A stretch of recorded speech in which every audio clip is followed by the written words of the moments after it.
Pas eliminimin nga shtëpia më e famshme në Shqipëri, Aldo Marku ka qenë i ftuar në fan club, ku sqaroi disa nga momentet më të komentuara të qëndrimit të tij brenda shtëpisë, përfshirë dhe deklaratën që i bëri Danjes pak ditë para daljes.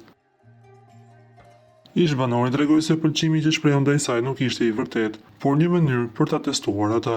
E bëra për ta parë se si do të sillet ajo me mua, por ajo nuk më mbajti ndonjë distancë. Fillova të ndihesha keq, sepse nuk doja të nxjerrja keq atë.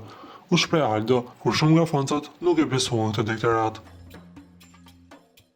Ndërkohë në studio u lexua edhe një mesazh i dërguar nga Redi, partneri i Danjes jashtë shtëpisë, i cili i doli në mbrojtje të saj duke dhënë një mesazh të fortë mbështetjeje për të.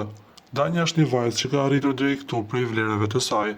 Përkëdoj që përpiqet të përbaltë figurën e saj, veprat flasin më shumë se fjalët. Sikur se ka qenë e dukshme edhe në debatet që ka pasur brenda shtëpisë, ajo s'ka zgjedhur të ulë dikës siç kanë ulur atë.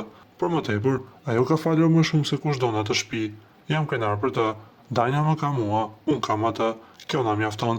Ishte deklarata e të dashurit të saj, deklarata e cila tregon edhe një herë besimin që ai ka për të.